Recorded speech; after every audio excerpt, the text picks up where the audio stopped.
esperança naquele excelente jogo que fez contra a equipe do Fortaleza, mas a sequência, né, a Fortaleza foi eliminada em casa, na Copa do Brasil, ontem perdeu para o Cruzeiro.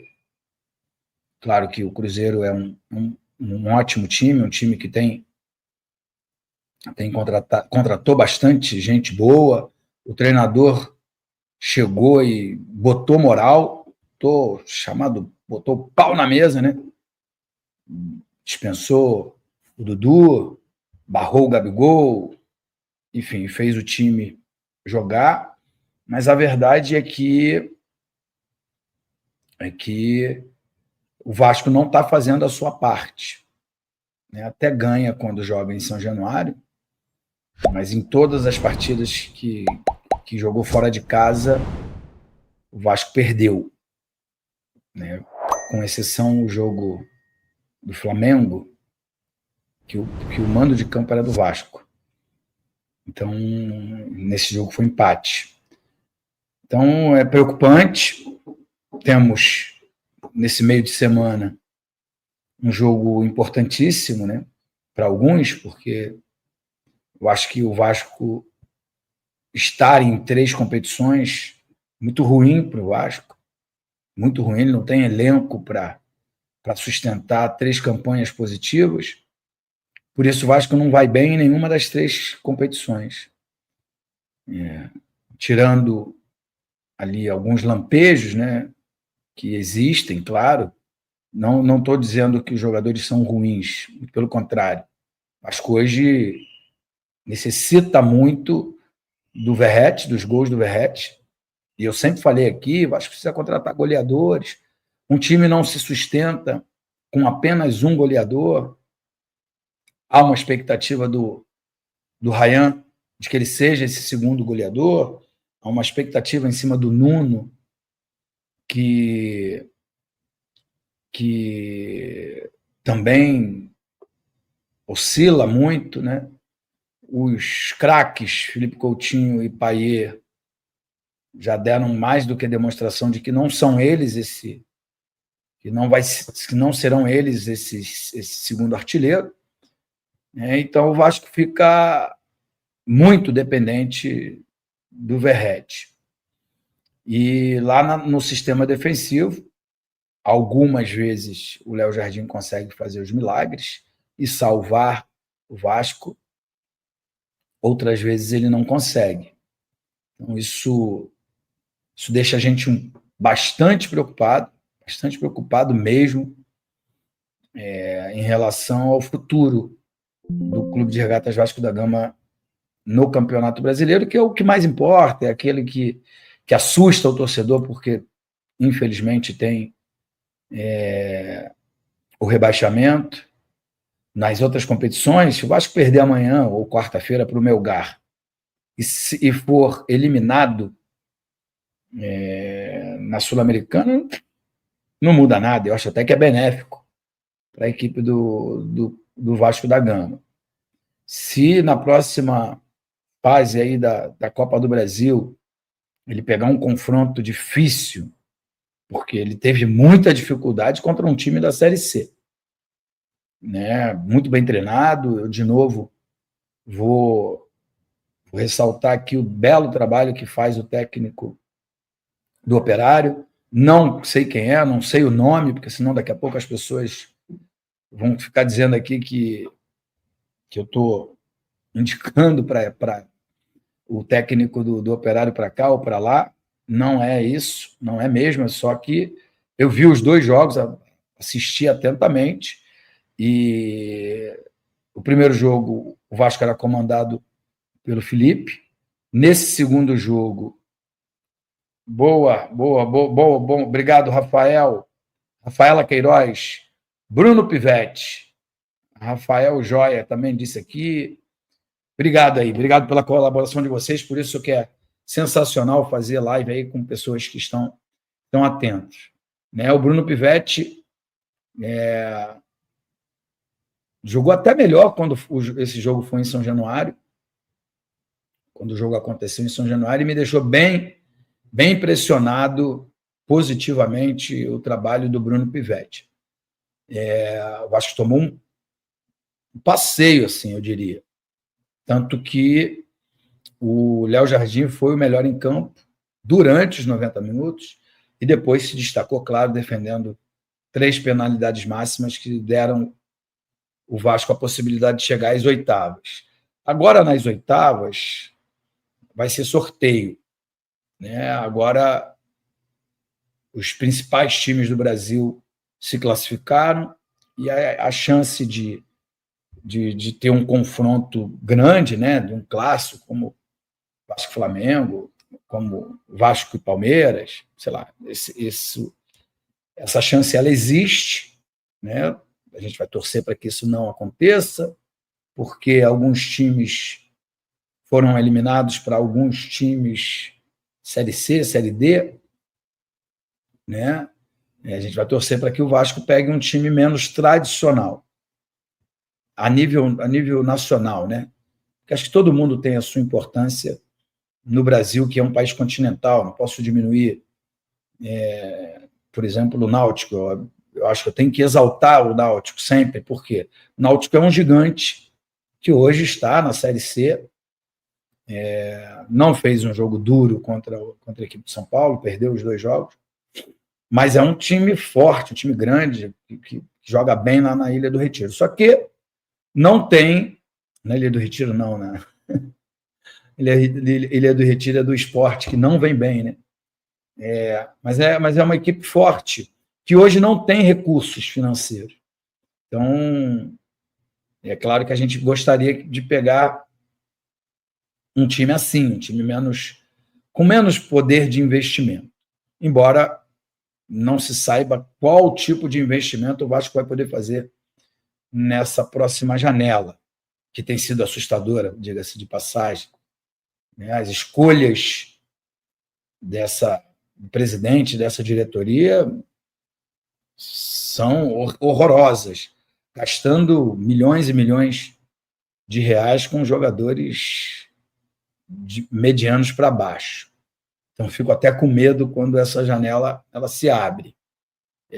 A história do transfer-ban, né, do Vasco não poder contratar ninguém, nem vender ninguém, se não liquidar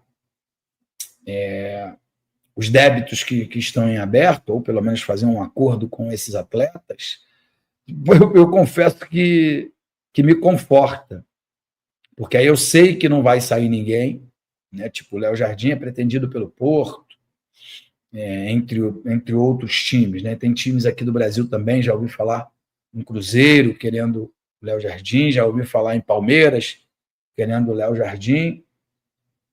Para esses times ele não deveria ou não iria ser transferido nesse meio do ano. Por quê? Porque ele não poderia jogar, porque já fez mais de 7 jogos. Mas para a Europa, né, para o Porto, como alguns jornais noticiaram, ele também não vai poder por causa do transfer-ban. Eu tento sempre olhar a história pelo lado positivo, né? Pô, estamos com transfer-ban.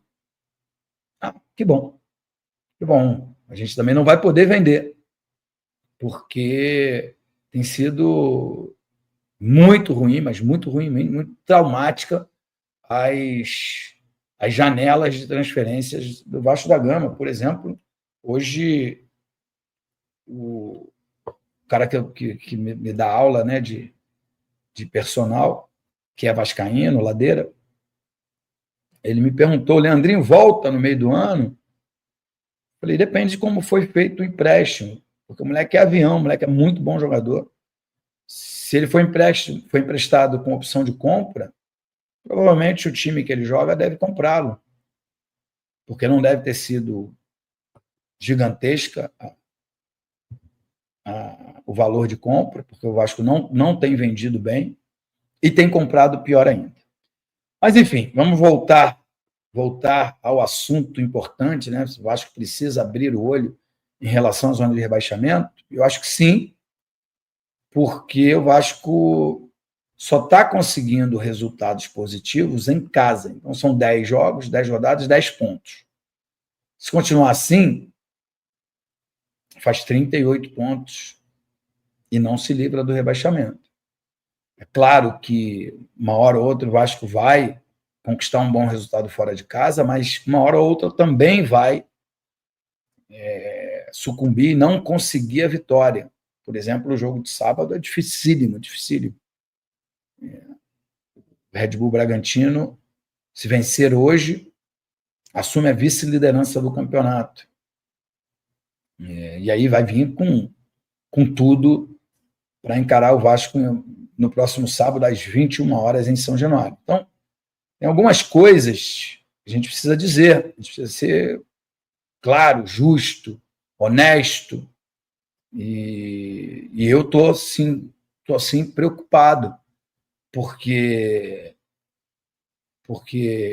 o Diniz é um excelente técnico, o Vasco já tem uma cara, né?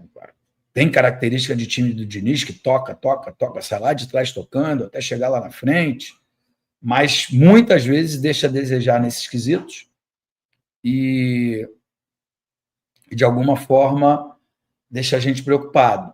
Eu sei que teremos 45 dias de pausa, né, para a disputa do Campeonato Mundial, que eu acho sensacional, acho bacana pra caramba.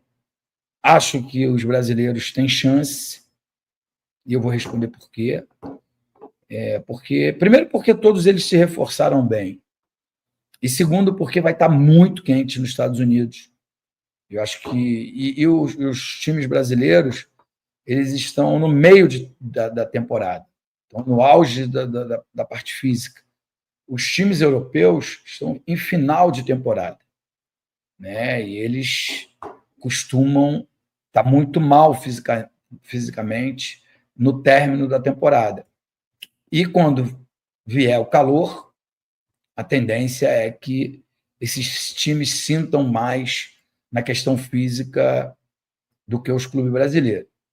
Então, esses 45 dias servirão para o Vasco melhorar física e tecnicamente, taticamente também, né, para o Diniz implementar de vez aquilo que ele pensa de futebol, mas é claro que os jogadores precisam performar, né? Eu acho que o Vasco tem excelentes jogadores, eu vou citar o nome deles, o goleiro, o lateral direito, o zagueiro central. O quarto zagueiro também é muito bom jogador, o Luiz Gustavo, é jovem, ainda precisa de um pouco mais de experiência, mas é muito bom jogador. O lateral esquerdo, muito bom jogador.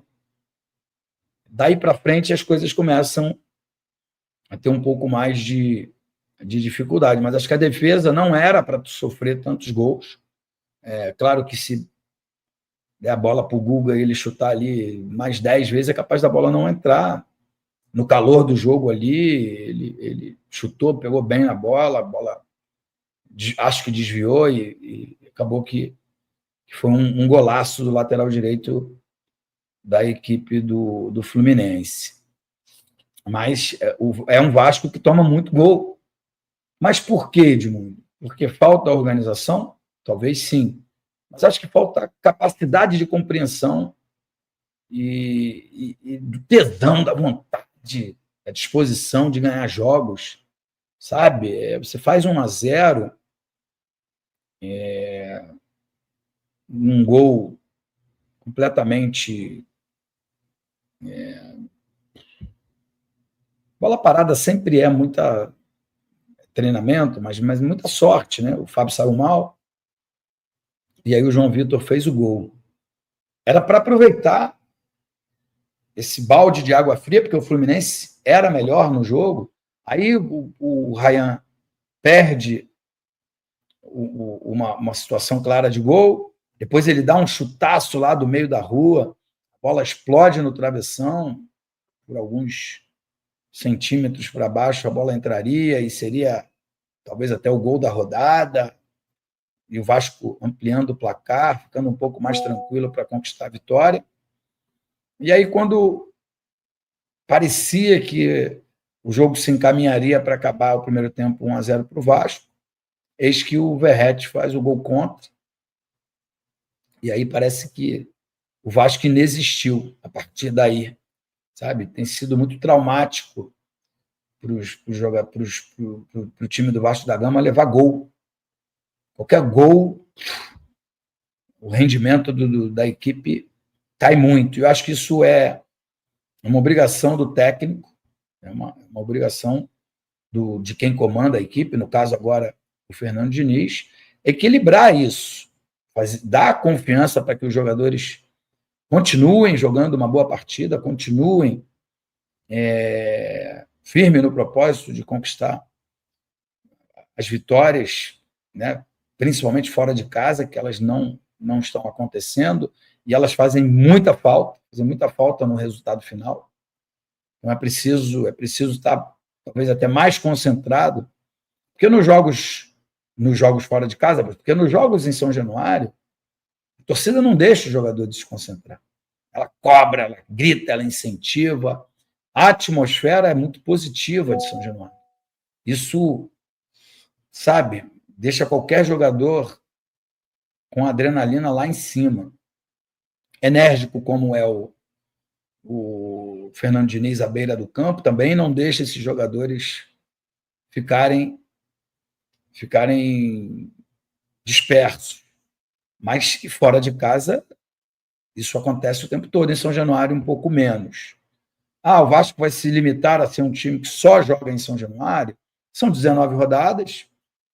Se eu não fugir da escola, a gente está falando de 57 pontos. Então, se o Vasco ganhar todos os seus jogos em casa, eles faz 57 pontos e aí se livra tranquilamente até chegue numa posição dela ao término do campeonato. Mas é claro que um jogo ou outro ele vai ter mais dificuldade de vencer. Tem os jogos que são disputados no Maracanã, mesmo quando o mando de campo é do Vasco, né? Os clássicos contra Fluminense e Flamengo. Então, é muito necessário ter consciência de que precisa conquistar pontos fora de casa. Para isso, tem que ter atenção total, tem que ter entrosamento, garra, disposição e goleadores, né? Goleadores.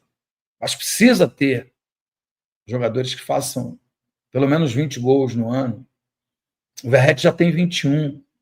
A gente não tem dúvida nenhuma de que ele vai ultrapassar facilmente a casa dos 30 gols nessa temporada.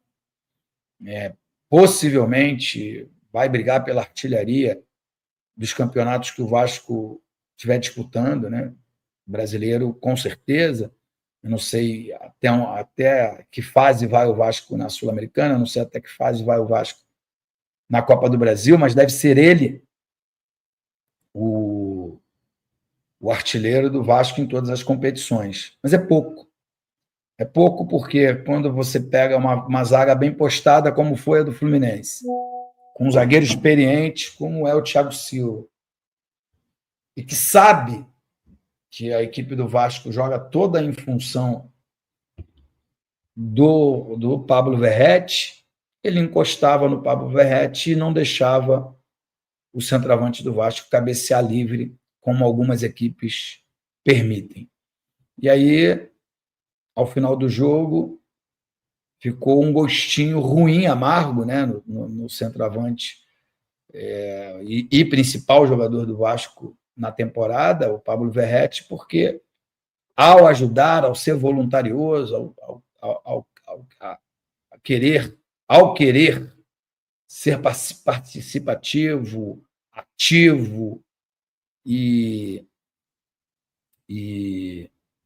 um jogador que voluntarioso para ajudar a equipe, não se limitar só a fazer gols, ele acabou fazendo gol contra, que na minha opinião, eu estava assistindo o jogo assim muito atento, fez toda a diferença, porque o Vasco baixou a cabeça. Isso tem sido uma constante, né? mas o Vasco sempre se comporta melhor nesses jogos grandes. O Vasco jogou muito melhor esse jogo contra o Fluminense do que o jogo contra a equipe do Operário. O Operário era um campeonato eliminatório, o Vasco fez 1-0, então para que se expor? Vamos administrar. Mas